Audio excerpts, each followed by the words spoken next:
It's the Full Court Press with Eric Franson and Jason Walker. Welcome back to the to the show that we're doing right now. Following the local teams, breaking down the biggest games with in-depth analysis and team interviews. Join the show by calling into 435-752-1069 or text 435-339-0321. It's the Full Court Press. Rose, hands up. Yes! Caught! Touchdown! They did it!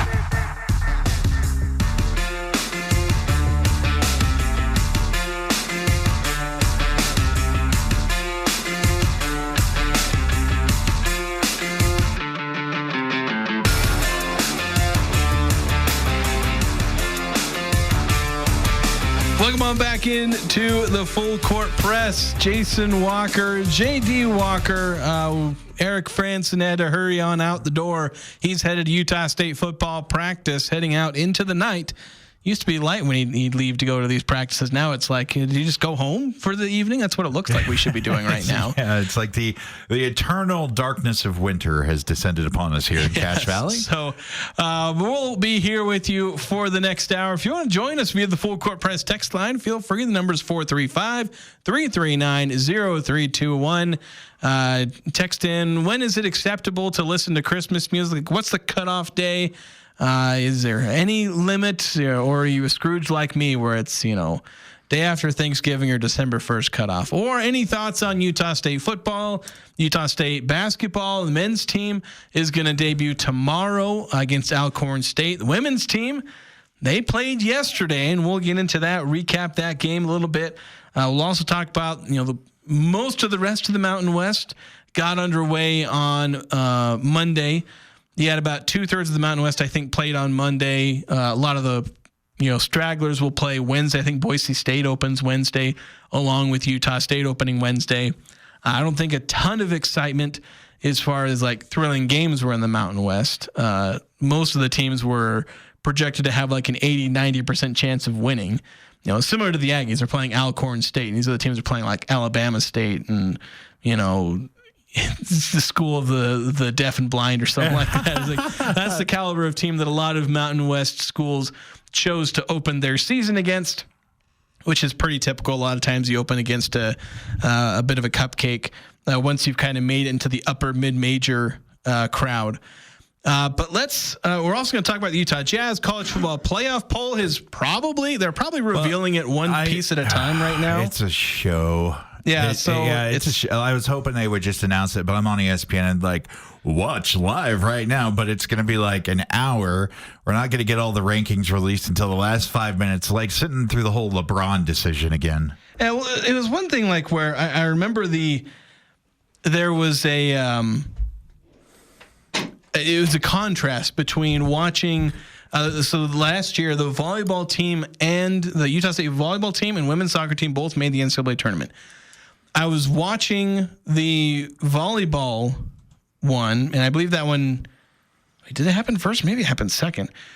But I remember the volleyball one taking for freaking ever. They waffled about for about 15 minutes having this segment. I think it was broadcast like on ESPN or something like that. And they were like, look at the growth of the sport. And here's Nebraska, who's like this world beating, amazing volleyball team, and credit to that. But they spent so much time featuring, going meticulously through, here's this team. And, you go through the top four, because I think they, in that format, they get to, they host 1/4 of the bracket or something to that effect.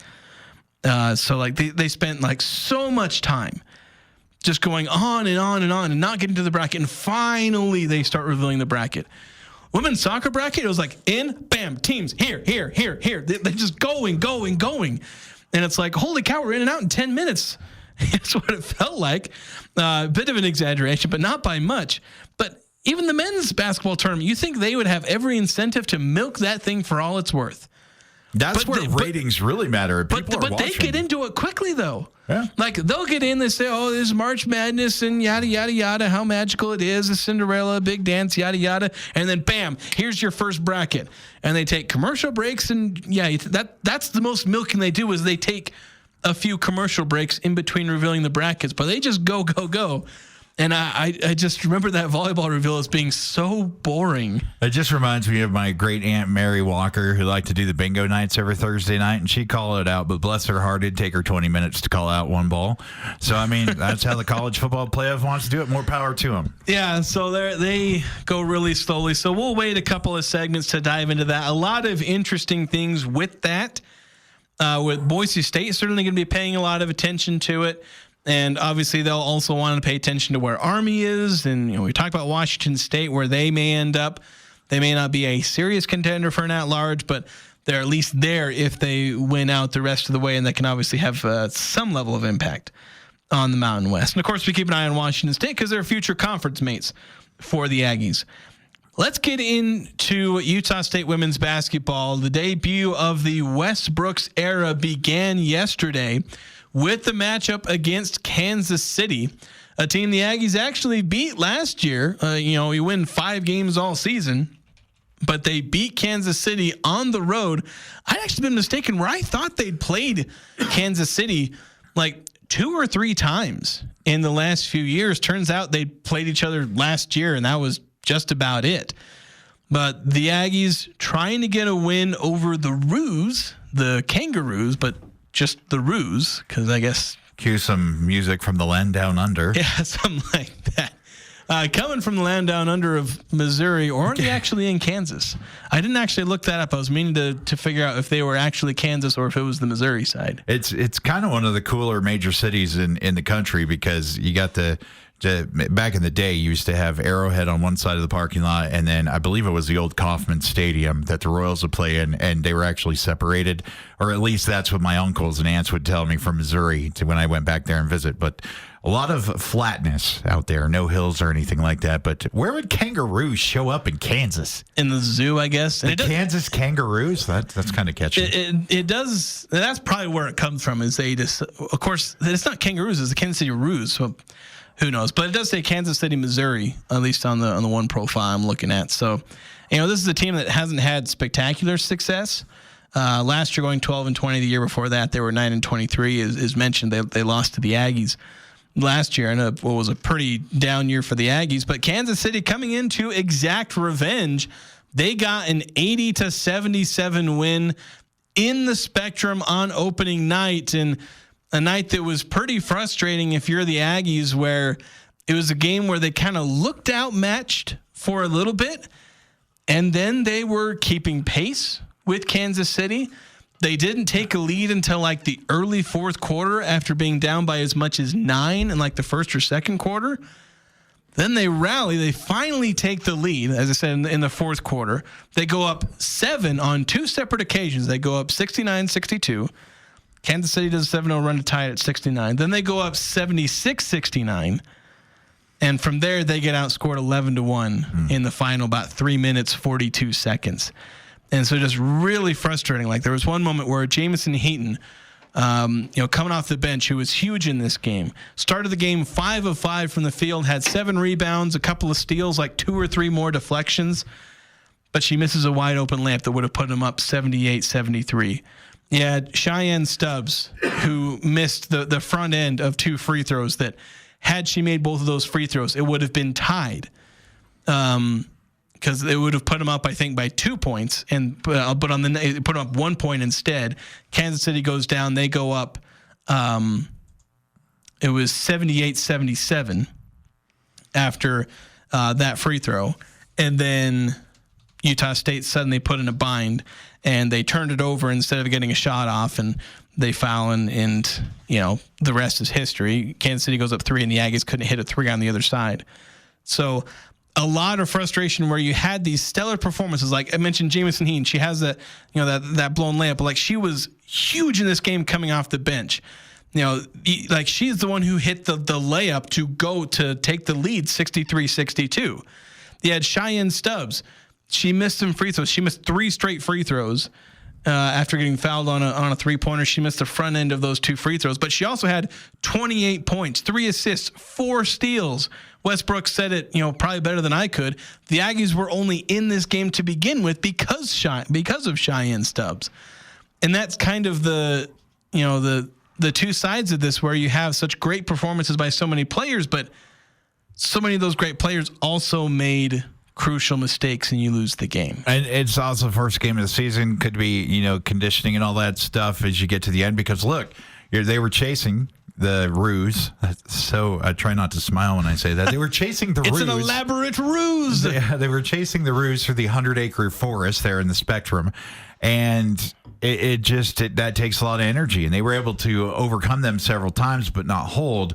So maybe Coach Brooks goes back and works on some of that defense stuff to hold in those things. But I was really impressed. First game, watched it from the start to finish. The Mountain West app on my phone. Amazing how clear it is. I cannot watch football or any other sports over the air anymore because of how streaming in HD it's just helped this old guy be able to see properly. But I was really encouraged last night. It was the first game out, and Cheyenne Stubbs was just amazing. I was just watching her ball out. And, it's those few things. But if those players hadn't given 110% out there, we wouldn't even be talking about those mistakes as being the difference in the game. Yeah, they as I said, there was a moment where I thought they were just outmatched, and then they just weren't, because they were putting in that effort and beginning to execute a little bit better. And so I think a big key for this team going forward, the full court press that they do worries me a little bit, because watch them go against Kansas City. They struggled to really make it effective. It worked at times, and that's where my first instinct is, well, move away from that press. But it's like, okay, but that press also created a bunch of turnovers. And a bunch of those turnovers were a huge reason why the Aggies were able to make some of those big moves, where they stuck in the game despite Kansas City making a few runs, where they made some big runs of their own to go up 7 points on those two occasions. So I can't say you should just abandon the press because it doesn't work sometimes. Because other times it's the reason Utah State is competitive in games. Yeah. And that's the tricky thing. So it speaks to me more of they need to hone it. They need to get better at it. And I think one area in particular is just the amount of times that I saw Aggie defenders and good defenders like Mia Tarver, Elise Livingston, just get dribbled by around half court. And then suddenly you have a 4-on-3 or even like a 3-on-2 in the half court. And there's also the transition defense of the Aggies. So many times the Roos just outran them to the other end of the court on just a rebound. Outran or outhopped? Sorry. A little bit of both, I guess. So I think, and this may be a conditioning thing. These are a bunch of freshmen who are, a lot of them are freshmen. They're not used to playing at this speed. They're not used to playing at game speed for, an entire game, for an entire rotation. That may take this may be where that experience comes in, where their youth comes in, not so much mentally, but maybe even physically as well, where they're not ready physically for this. So I think if they're able to hone that a little bit more, we've seen the plus side of this. And if they're able to tweak a few of the problems they had on defense, where just because that's the downside. If you don't do the press right, then you end up giving up a 3-on-2, or, the other team has numbers, be it 5-on-4, 4-on-3, 3-on-2, 2-on-1, et cetera. Go down all the different combinations you can have. They need to be able to limit those. And when they do, they'll be so much better on defense. And then I think the offense will come around a little bit better. They started off really cold. In both games I've seen them play, they've not really been impressive from three. They did attempt 33 pointers, but they made, how many did they make? Suddenly, I don't have it. Let's see, where is it? They went 10 of 30, which is actually not bad. No, it's actually pretty solid. But not that 41 number that we were talking about earlier. No, and I said, I made the prediction, like I was saying yesterday, they're going to break the single game 3-point record. And they didn't. Mind you, they were only 4 off from tying it, and I got the impression they didn't actually take that many threes. And turns out they attempted almost as many as they've ever attempted in a game. But, in Kansas City only attempted 11 as a team. Huh. You had Cheyenne Stubbs, who almost took as many threes as the entire Kansas City. And Danae Skelton took 9 herself. Cheyenne Stubbs had 8. So the Aggies, it felt like they were shortchanging themselves on the number of threes, and they still shot 30 of them. But it goes to show that there is at least some focus on trying to be balanced. They're not just being like, we're going to shoot threes come hell or high water. They were willing to go inside as well. to get their shots in. In the second half, were very efficient. The first half, they struggled. It was a real struggle. But in the second half, they shot so much better. Like it was 20-something or like high 20s, low 30s% in the first half. And in the second half, it was like almost 50, I think. Something like that split. Because I think at the end of the first quarter, they were like 27%. And they just upped it after a while. So I think it'll be, it's going to be a growing experience, I think, for the Aggies, especially because they got to get some players healthy. Alizé Verdin, like they're one, her and Gracie Johnson are like the two healthy centers on the team.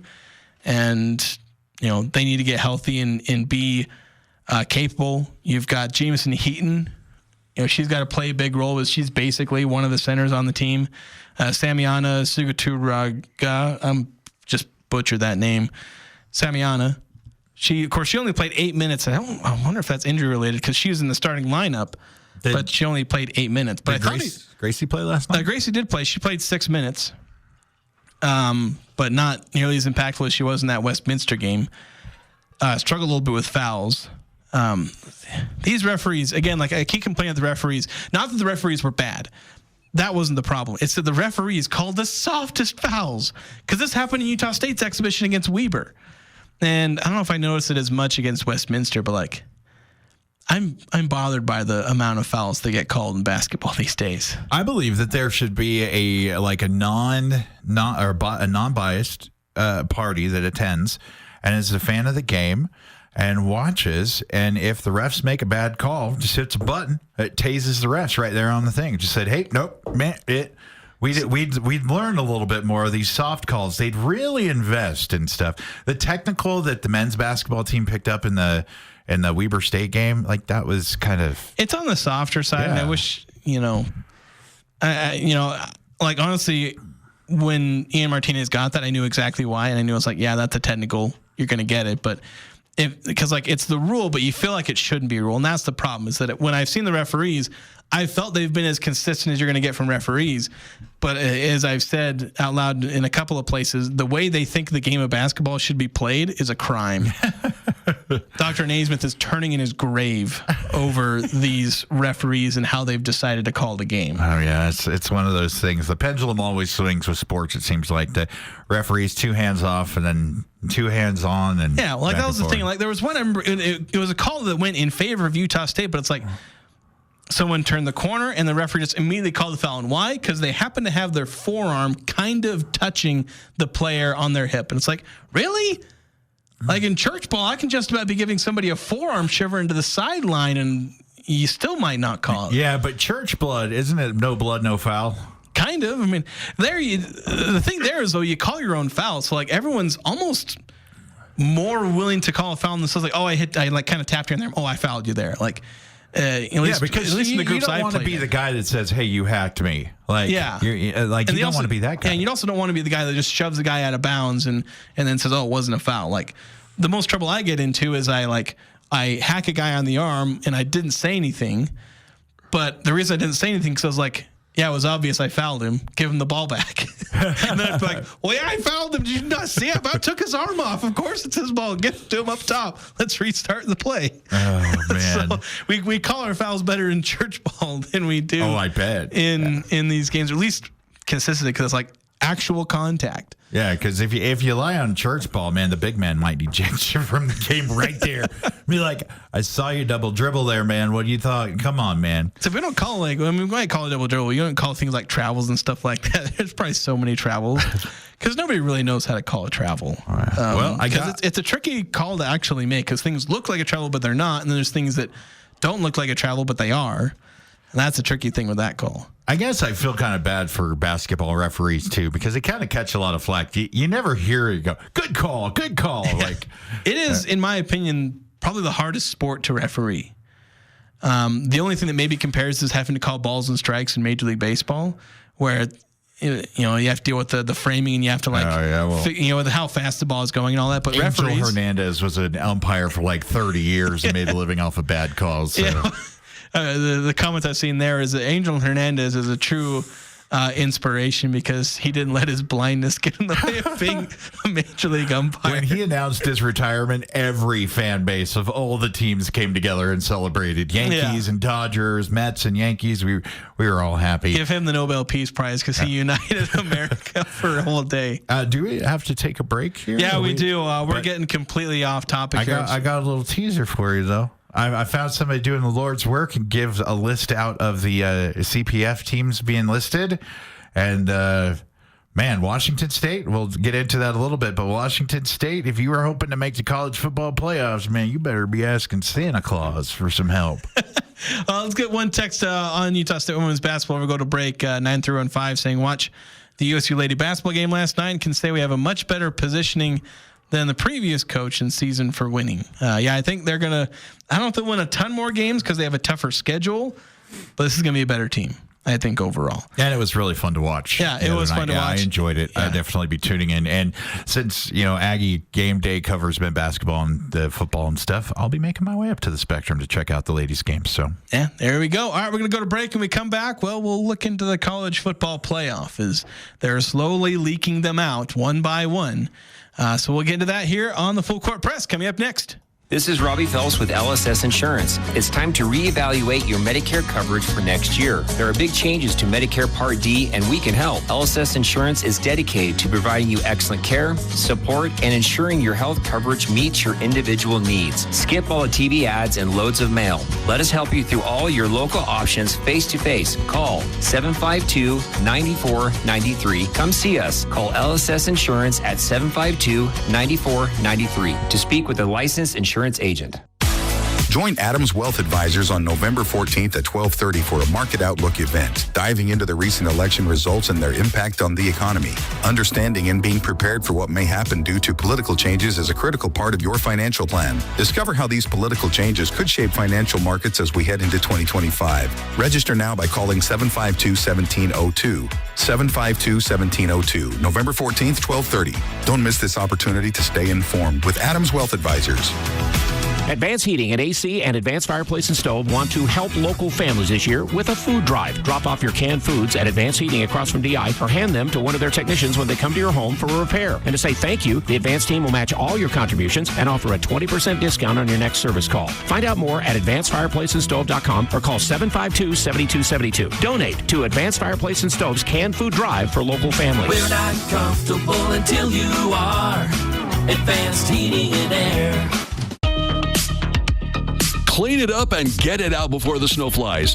Don't wait another winter. Let DD Auto and Salvage pay you for that junk vehicle. DD Auto and Salvage makes it so easy and fast to get rid of your junker vehicles by paying you the most money possible. Pickup is available. If you have metal, DD Auto and Salvage in Logan wants to pay you today. Call 787-1204. That's 787-1204 today. See store for details.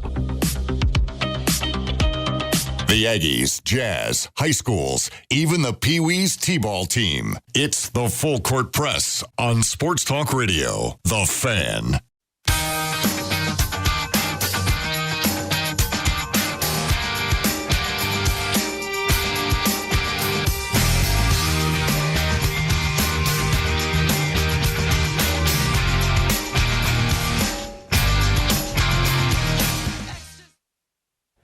Hello, I almost missed the music there. I kind of did. We're back on the Full Court Press. Sorry about that. We were looking at the playoff. Going, are you sure? Yeah, we were digesting. Is that a typo? Yeah, we were looking at it kind of for the first time, at least getting a full look at it for the first time, just trying to get an idea for all this. I'd apparently forgotten that SMU was having a pretty good season because they're ranked kind of in the middle of that. College football. So let's go over if you haven't been watching them drip feed it to you on social media or on ESPN's live show or however they do it these days. Fairly unsurprising, I think, at least to me. I don't know if I'm splitting hairs between a lot of these teams, but number one, Oregon State. Fairly obvious. I mean, they were unanimous. That'd be one. Oregon, not Oregon State. Oh, did they say Oregon State? Yeah, my guy. Oregon State, number one. Yeah, the Ducks. Go I'll Ducks. get corrected on that pretty quickly.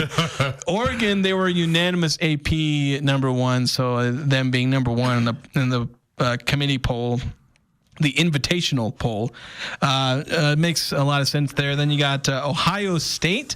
Then Georgia, a bit backwards from what the AP poll has and the coaches poll. They both have Georgia 2, but playoff committee has Ohio State 2, Georgia 3.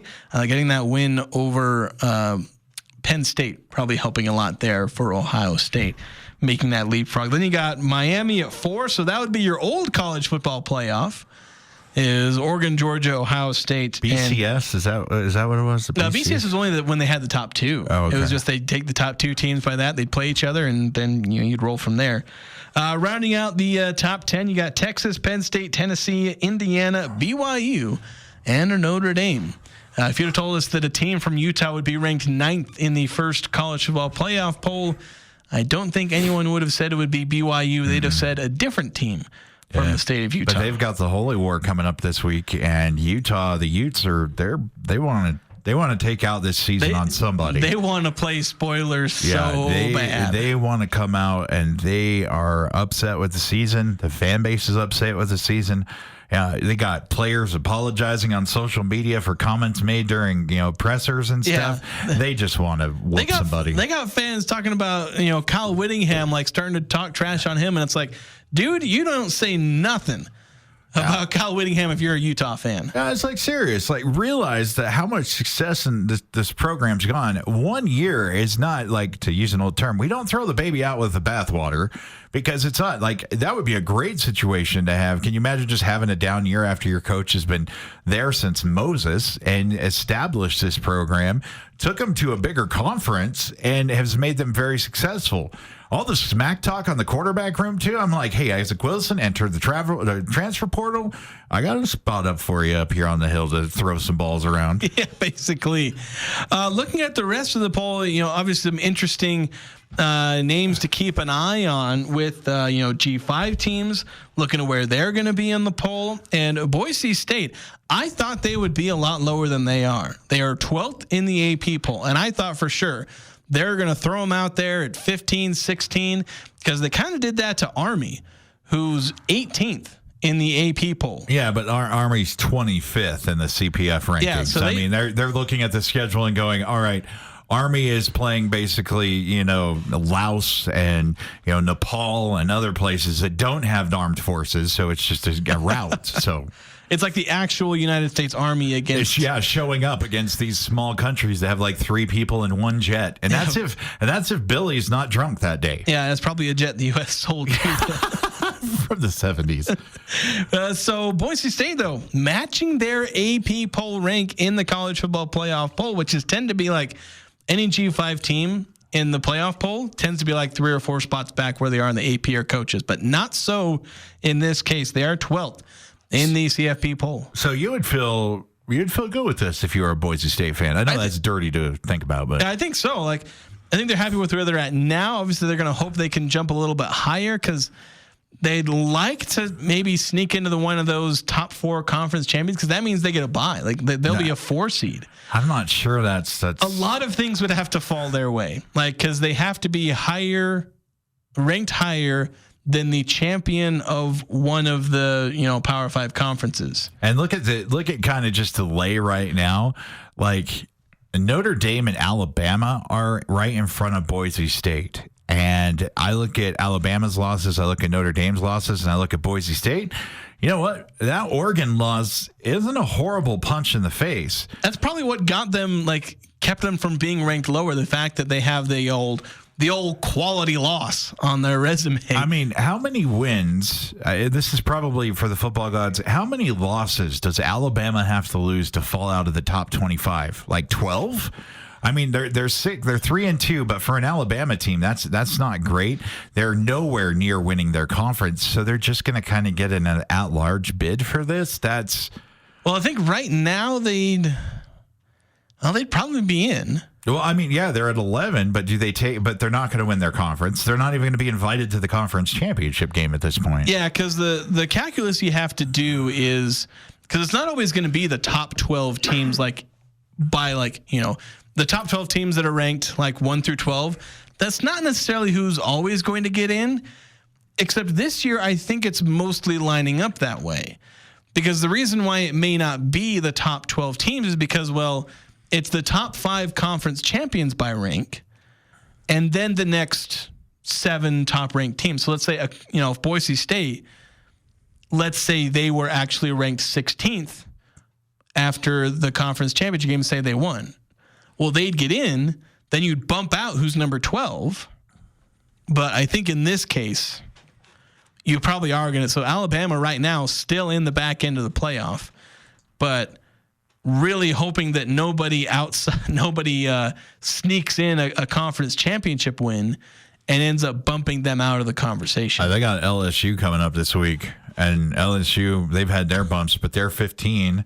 And then on this list, LSU is 15 on this list, so they're right there. That's going to be an interesting matchup for Alabama, and it's at Death Valley. So yeah, you got a lot of SEC teams there on the fringe. Texas A&M at 14, LSU 15, Ole Miss 16. Like, what if Iowa State, who's at 17, had to try really hard not to say Idaho State there? But what if they end up winning the conference over BYU, and suddenly BYU gets maybe knocked down a few spots?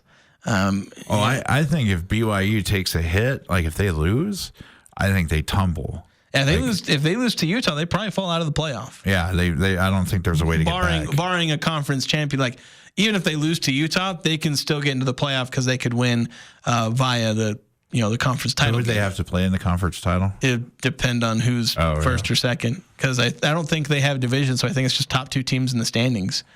I think pretty much everyone's gone away from divisions. Does anybody even still have them?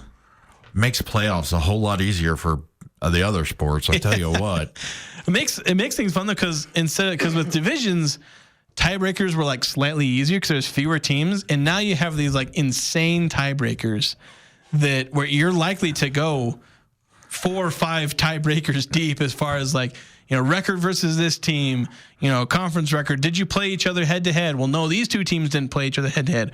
Or we have a 3-way tie, and like these 2 teams in the 3-way tie didn't play each other, and it's like all this complicated nonsense. I would like to be the final tiebreaker, and just what college town has better barbecue? We'll get. I gotta watch what I say when Jason's taking a drink, or we might just ruin this spaceship that we get to fly every day. But it's one of those things that makes it so much fun. You come out, you see. I think I'd be happy if I was Boise State. I don't know about the fact jumping up some of those higher teams with the remaining schedule they have, but on the other hand, I don't think Boise State's going to have a problem going to any of these other schools and competing. Yeah, I think they'll compete pretty well. And the fun thing about the tiebreakers, maybe they should go with the best barbecue, or the literal last tiebreaker that pretty much all of them has is just a little coin flip. Really? Like it's usually like the 7th, 8th, 9th tiebreaker, but in the end they're just like, screw it, flip a coin. Wouldn't it be just both mascots 50-yard line? MMA rules apply. Knockout. Dude, we got blue, man. We'd be in good shape, especially against the Roos. I mean, what are they going to do? Pounce away for us? Put us in their pouch? But yeah, it's one of those fun things, the nuances. And if you're a fan of the team that gets jinxed out by that like 6th tiebreaker, it's something that you'll tell your family for the rest of their lives. Well, your grandkids will tell the story about how the Aggies got snaked out of the college football playoffs because of somebody had a double-sided quarter. Yeah, basically. Well, there was the one in the World Cup where it came down to, it was something like the 5th or 6th or 7th tiebreaker, and it was like the number of yellow cards the teams accumulated in their group play. And oh my gosh. It's just like something crazy like that. It's just, sometimes you just got to find these ridiculous things to separate teams somehow, please. But usually when you have a matchup that close, it means the competition is going to be very exciting to watch, because if you're going that far out for tiebreakers, that means like the first 27 options have battled and beaten themselves to try to win. So great entertaining game. Yeah, it means we made a lot of friends along the way, and then you have to decide it all by a coin flip. So that's kind of our look at the college football playoff. Boise State looking pretty good with where they're at. Technically in an at-large spot. Of course, if they have to worry about getting an at-large bid, it means they've lost, and then they'd probably fall out, because it would mean they lost the Mountain West Conference title game, and they'd fall outside the bounds there. 8968, a text before we get to break saying, let's hope the Utes are successful this weekend. That's something I actually said last week, is like I said something to the effect on social media that I hope Utah wins, not necessarily for hate of BYU or a particular love for the University of Utah, but I just think it would be absolutely hilarious if Utah won. It'd just be pretty funny. And that's why I would kind of hope Utah wins. I think it'd be a big kind of morale boost for that locker room right now. You know, Coach has been around there for a long time, and internal stuff and changing. Every team has a rough year and stuff, but you know, it's a battle, and I'm not quite sold on BYU just yet. They've just kind of been doing enough to get the W, but is that going to mean that they go to the college football playoffs with this nice shiny record and they get boat ran out of the building by one of these bigger conference powers? That's what's going to happen in like half the playoff games anyways. One team's going to get boat raced, a team that went like undefeated or one loss, and they're just going to get murdered, because that's what the college football playoffs are, is a bunch of blowouts. And then one team ends up blowing out another team in the championship game. Well, if it can't be the Aggies, I'm going to have to go with my long and faithful Oregon Ducks. I mean, I'm really excited for this year, but as I told you before, that injury bug, there's still so much football left to be played. It's so funny we're talking about the national championship college playoffs, because we could take a screenshot now, and then we'll go in January or December when we have all these matchups. Playoff college football in December is going to be a little weird for me to get used to. Yeah. And when we look up there and we see North Dakota State at the number 2 spot, we're going to be like, what happened? So, yeah, basically. All right, let's take a break. When we come back, let's talk about the Utah Jazz. Winless no more. The Jazz getting their first victory last night. We'll have a discussion on that next here on the Full Court Press. Football is a game of tradition. Aggie fans love the game and prepare for game day at Locker 42 with popular items like Travis Matthews or Cutter and Buck's Aggie logoed polos, Nike women's pullover hoodies, Aggie plush blankets, and Aggie seat cushions. Locker 42's wall of hats is impressive, and they have nearly 50 different beanie styles. Style, comfort, selection. Locker 42 is a store for Aggie fans by Aggie fans. This is Kyle at Advanced Door, and we guarantee every garage door we install for a lifetime, parts and labor. That's every door, every spring, every roller, every track, every motor. The entire garage door system guaranteed for a lifetime, parts and labor. We're Advanced Door, and we guarantee you'll be hearing this for a long time. Find out more at advanced-door.com. That's advanced-door.com. Fall is here. Winter is on the way. And while the fields may be quiet, the work never stops. Cash Equipment is your partner through every season, offering Kubota, AGCO, and Massey Ferguson machinery. Right now is the perfect time to service your equipment, and the expert service team at Cash Equipment is here to help. Whether you're maintaining land, handling livestock, or already preparing for spring, Cash Equipment is here all year to support you with reliable parts and equipment. In Hyde Park and online at cashequipment.com. They never could play it, but they sure can talk about it. Eric Franson and Jason Walker on the Full Court Press.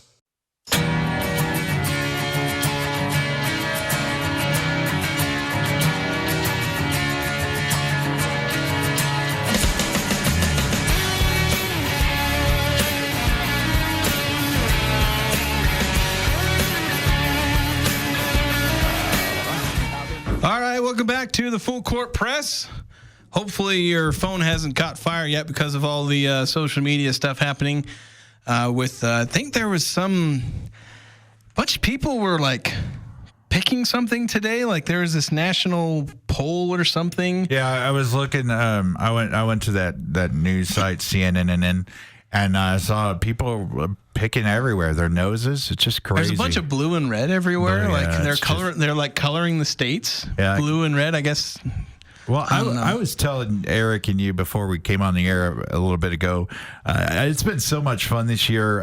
It's my first time working with the Aggies and being able to do sports. I've been doing radio for almost 30 years now, all across the spectrum. So combining my love of sports and radio has been just awesome. And I was telling the guys, I don't even pay attention to the election because I voted weeks ago, sent in my ballot, and I've been focused on Aggie football and Aggie men's and women's basketball and soccer.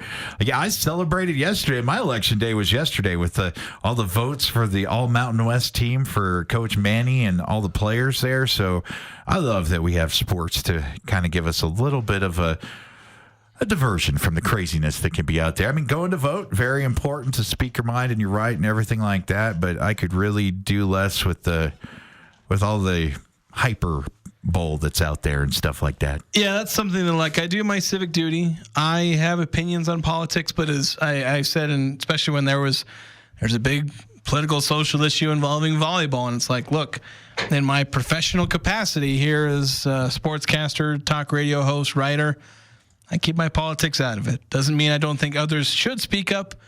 I've just made my choice not to. So it's nice that we can, and it's because I like to try and just hang out with sports and have it be like that. So I hope you all keep it civil. That'll be my one PSA for the day. Absolutely. Keep it civil. Keep it reasonable.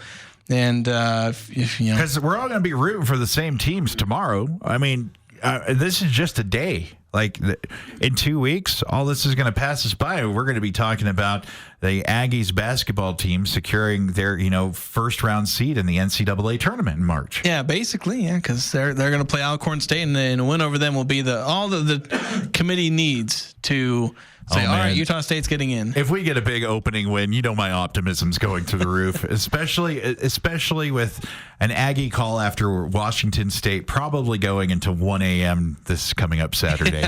Well, and I'll try not to temper your optimism too much, because I get pretty hyped with basketball. So it's probably my favorite sport at this point to cover, mostly because I don't believe it. You're so optimistic, pessimistic. You find when I'm trying to find the golden rays of silver linings, Jason's over here with the cold hard hammer of reality. So I'll have to see it to believe it. The cold hard hammer of reality is pretty easy to find when you're 2-6. Come on, man. We played Mater this weekend. We could beat Mater. Toe Mater, except without the toe. Yeah, well, the way the guy plays and the moxie he has, it's kind of a nickname I've given him. He got, after a big game, got kind of a local NIL deal that helped him out, pay his for his housing and stuff like that. And it was a big story there in Pullman. So yeah, he's Mater to me, but it just helps if I make up names, because if I look and I try to pronounce some of these names, I don't want some of the offensive linemen from our Aggies showing up and beating me to a pulp because I messed up a family name.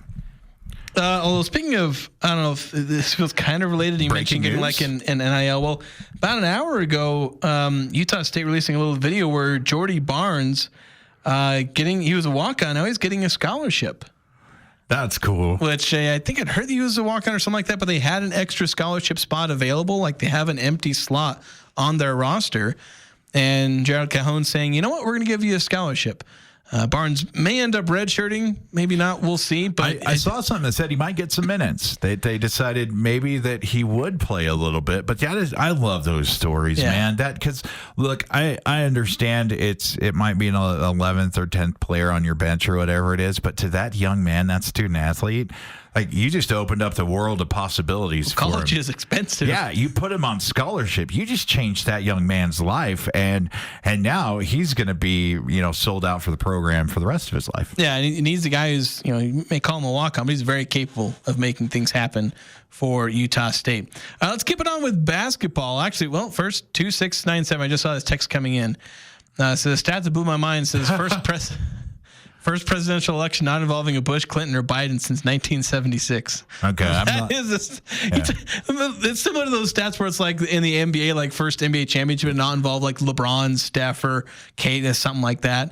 It's like, like 2 or 3 players. I think Duncan may be in there as well. It's like haven't had an NBA finals, or maybe recently there was an NBA finals was the first one without one of those players in like 20 years. Just crazy stuff like that. I'm not going to say anything about the Clintons, because anybody who says anything about them goes on a long vacation permanently. So, yeah, long vacation. So if Hillary and Bill are listening, I hope your Razorbacks are doing well this year, I guess. I don't know. Is that where they're from? Arkansas, yeah. Oh, I did not know that. Yep. So let's get into the Utah Jazz. We'll keep it with basketball. Boom! Hey, you know what? I need to get a lottery ticket. JD called it. I did. My only prediction of the year, because I'm a homer for the Aggies, so I always root for them to win. But I was looking at the schedule. We were talking about when they get to first win. And, Zach LaVine has been left. Like, they played a game of Survivor in Chicago, and Zach LaVine won, but it's actually like the booby prize because he's left and he's the only one there. So last night it was he great. Didn't even play though. He didn't? Yeah, No. well, that's the purpose. Because he's still injured. Well, he's always injured. He's been injured for a long time. But can we talk about Walker Kessler, Texas Ranger? Yes, we can. Can we talk about the sheriff? Can we talk about him wearing a Woody outfit on Halloween to come into the arena? You are free to say all of the Walker Kessler praise you want, and I will not temper a single bit of it. I love this big guy. I think he is really coming into his own in his third season. I would love to see him in the purple and gold down south, but Shut up. Wait, I'm turning off your mic. I had an honest conversation with Jazz fans. The Lakers, I don't have anything to give you for him. Like, I value this kid, and the last thing I really want him to do, like, I'd love to see him next to AD, but I don't want to see him there for LeBron's geriatric years. Like, I don't want to see LeBron and a Walker on the court, still dunking, but he has just been so good, and it's all without the star player next to him. I tell you what, when Larry gets healthy and comes back, I can't wait to see where Walker's trajectory goes for the rest of the season. So here's a point of optimism, if you want to latch onto this, is something that I saw that I thought was intriguing. And it was a person that said that the 6 teams the Utah Jazz lost to when they started 0-6, saying that they're all probably, some of them are definite Western Conference playoff teams, but all of them are likely Western Conference playoff teams. And one of them, like San Antonio, might be a bit iffy. Golden State, you're talking about playing, but like these are your top, 6 or 8 teams in the Western Conference. Those are the teams the Jazz lost to. Some of them a bit ugly, but still they're good teams. But then the time they didn't play a likely Western Conference playoff team or Eastern Conference playoff team, since we're talking about the Bulls, first time they played a non-playoff team, they win. So you want to be optimistic. And it was that Larry Markkinen. It was a good game all the way through. And, even those teams, you talk Golden State and San Antonio, they got Victor Wembanyama. You got this guy named Curry, who, yeah, I think he was pretty decent. Oh, man, this guy can shoot from anywhere. Have you ever watched him shoot his warm-up stuff when he's just messing around? I never watched the full lineup. I've seen clips, but yeah. I watched like a 5-minute clip of him talking with his dad. Del Curry used to play for the Hornets and Magic back in the day, with great 3-point shooter, and still has it. But Steph just shoots all over the arena, playing, having fun, making it, swishing it. That's generational talent. Like, it's really hard to win when you're playing that caliber of opponent. Yeah. So, yeah, it's a rough haul, but they got the first win of the season and some bright points. The Mendoza line in baseball, that 220 where you bat that Mendoza line is where everybody kind of gives you garbage if you're a major league player, as you're really bad. And Keontae George's shooting percentage was at that Mendoza line for a long time. Well below it. And I mean, it's getting a little bit better, but good to have him have a good big game, come out, get the win. I don't care who it's about.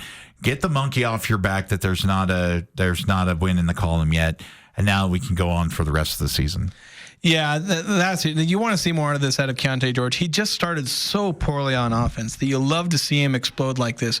33 points, only 18 shots. So it meant he was getting to the line a lot. Add in 9 assists. You have Colin Sexton returning to the starting lineup, going off as well. Cody Williams gets 11 points, but he's also a team high, plus 16 out there. And as we've already talked about, Walker Kessler balling out.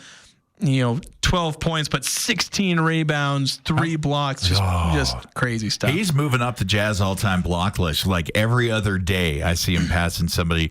How is George shooting the three-pointer? Because he had some pretty big ones. It's 6 of 12, which is good. He went back-to-back or back-to-back-to-back at one point. Yeah, it's 50% from a game. You're going to take that, especially from 3. That is incredibly efficient for that long-range shot. So he was efficient in every way, essentially. I guess maybe the one way is that he wasn't super efficient on his 2-pointers, where I think he was, 2 of 6, which is a little iffy. Like, he shot better from 3 than he did inside the arc. But he also had 13 free throws. So he was making it happen inside the arc, and he just happened to miss a few of those more difficult shots. So, Keontae George actually executing the style of play that he's been playing like the entire season, but finally making those shots, huge for him. Hopefully this is a bit of a corner that he can turn, and not just a blip on the radar where he plays bad, but every now and again has a great game. You want to see more of these. And it's not going to be 33 points every night, but if it's 17 here on 5 of 9 shooting or 22 there on, 6 of 13, like you want to see more of that. You don't want to see 4 of 18, 5 of 21. Like that's bad. I think if you see Keontae having consistent 30-point games, it's bad news for the Jazz. Like it's not something you want to see because you want Marketing to be your first option. You want for others. You got Isaiah Collier, who's really high on a rookie, and he's a defensive guy who also likes to distribute the ball. So I think if you just set, Keontae at that 20, 22 point, that sweet spot, that would be great for him to distribute and not be the primary scorer. You want to see Marketing be up at that 30. You want to see some, other the role players hitting that 10, 15 mark too. Well, I want to see Cooper Flagg getting 30 a game for the Jazz. I watched that guy's highlights the other day. His hair bugs me. Is that weird? Is that It's real? not. It's not. The way it flaps around, I'm just like, no offense, but he reminds me of some of the John Stockton hairdos back in the day when John would have some wild hair going around. See, he's just perfect for the Jazz. He fits. He does. He just is. But I've got to tell you, when you look at the college basketball landscape, this coming up draft has the potential to be, just iconically loaded. I mean, there are some players out there, and the Jazz have, a lot of ammunition. And right now, it looks to be in a top 10 pick with the way the record's going. Be top 5 the way the record's going. The way they'll keep it. Hopefully, the ball bounces right.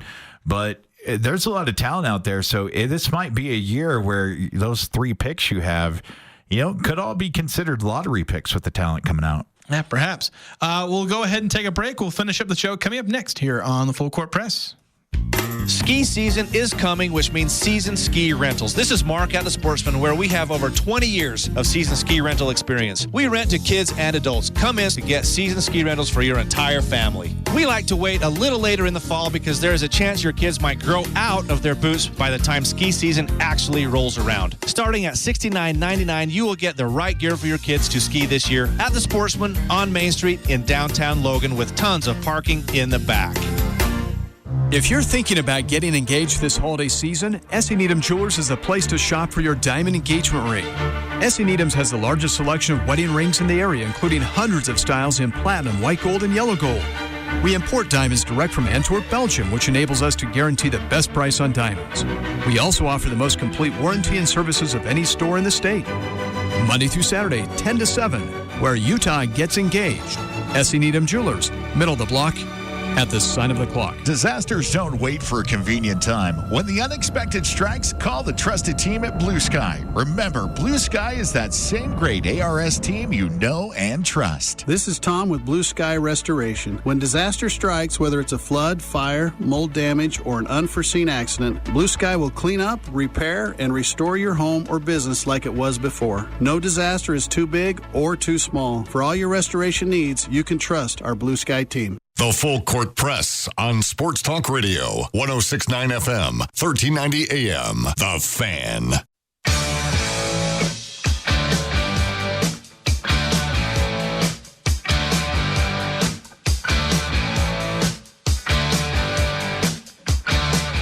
If your child's vision changed this school year and if they need new glasses, make sure to take them to Crystal Vision in Logan. They're a 4-time gold medal winner in Best of Northern Utah, and they provide personable, experienced one-on-one care. You can stop in today with your prescription. Let Crystal Vision fit your glasses to you. As mentioned, you can find them in Logan. They're on 14th North by Sportsman Warehouse. Trying to get the Mountain West referees for the basketball games to go to Crystal Vision, get their eyes checked. Like I said, my biggest complaint with referees these days, at least that I've seen so far, is just there's always going to be some minor consistency, but it's what they think is a foul. That's my biggest problem these days, because refereeing basketball is the hardest sport to referee. Because in every other sport, there's either like 10 of them, like in football, and so it's like the scope that you have to watch for is a lot smaller. Or it's soccer, where there's only like 2 things you're looking for. Did he foul him? And, is he offside? We have a referee whose entire job is to call offside, and that's pretty much it. And you're helping the center referee. But in basketball, they have to be like, is he hand checking? Is he about to travel? Is he shooting? Is that continuation? Bang, bang. Who did it go out of bounds off of? all this crazy stuff. And it just makes basketball, as someone who's refereed both basketball and soccer, basketball is just so hard. Yeah, I mean, giving the referees a hard time is kind of like the first step into fanhood. I think we all do it as toddlers with our parents when they yell at the referees, so we start yelling at them. It's just something we're ingrained with. So a game at the Spectrum hasn't truly started until there's been a ref you suck or take his whistle chant. The game hasn't started until that happens. I'm really, it's kind of a double-edged sword because to get up there to the Spectrum and do the pre and post game, kind of insane. I might have to go check it out because you got to make it to a game of the Spectrum at some point. I'm told it's just absolutely electric, and I can't wait to experience it. Yeah, there are days where, after some games, I go up into the post game where they have the post game pressers, and it's hard to describe. It's that, after you've been in a really loud room, it's like you walk in and it's like, this is too quiet. And you can feel your ears, you can feel your eardrums. And it's like, okay, that was just weird. Cause you just spent 2 hours in a room where it's just so freaking loud. And, when I'm down there on the floor, cause in football, they put us up in the press box. I can barely, hear a lot of I can hear the crowd because obviously it's loud and it's just going through a window, but I don't get the full stadium experience in the press box because it's partially muted because of the windows. It's an enclosed environment. Then basketball, I'm on the floor, basically. My feet are touching the hardwood. It's got to be a really cool experience for you to cover it and to see it in that angle and bring all the coverage. Jason does an amazing job what he covers. I really enjoy his stuff because I know I'm going to get straight line down the center what it is. Jason's going to tell me the facts. It's not going to be like these politicians these days that talk out of their, what. He's going to give it the facts, so I appreciate his coverage. And I will continue to say it. Jason stops me from getting random USU tattoos once or twice a week. Like, my last idea was a big blue all over my back. I thought that would be awesome. Also keeping you from going and tearing down the goalpost. Yeah, because if I tear down the goalpost, my crazy defense with a big blue tattoo on my back, it works, right? That's true. Big brain stuff. Big brain from JD there. Big brain thinking. So we've got some busy stuff. Tomorrow night we got basketball, right? Yeah, basketball. I'll be going to that game. I think it's at 6, so I'll actually miss a decent amount of the show because I have to get there a little bit earlier because parking and whatnot. I believe 7 o'clock. We got Aggie game day over at KVNU at 6. Might be here a little bit early and meander into the studio if these guys let me talk into a microphone. We got that, so we'll have all that coverage. Jason, where can they find you on X? Because I know you have other social media outlets, but watching you live tweet the games, football and basketball, it really helps me follow it. So where can they follow you to get that information? It's you at Jay Walker Sports. So I know some people have followed me and there some type of people live tweeting the game and be like, what's going on? I know one guy was actually a bettor. He was like, why aren't you live tweeting? I can't. My bets are depending. You're excellent at what you do, and you put the information out there. You get it to me. I'm watching the game, and I've got your tweets pulled up to kind of follow where everything's going. Man, you do a great job, and it's really a great resource that we have here for me personally to help follow the football and basketball team. So Jason's your man for all that stuff to follow and check, and I'm relying on him for basketball season to make me not look like a big old dweeb. So yeah, and if you want to catch up on the roster, I know yesterday me and Eric basically went through every player's like, here's what to expect from them in the rotation, who they are, maybe where they're coming from, if they're a transfer, if they're a returner. So nice. You can look at that. I'm going to try to have a written version up by tomorrow, basically to function as a preview. But you'll have that just to get an idea. If you haven't had a chance to watch the team or follow much of the offseason coverage, you can get a quick idea of what this roster is like. But that's going to do it for us today. Thank you so much for joining us. Jason Walker with J.D. Walker, Eric Franson in the first hour. Make sure to tune in tomorrow here on the Full Court Press.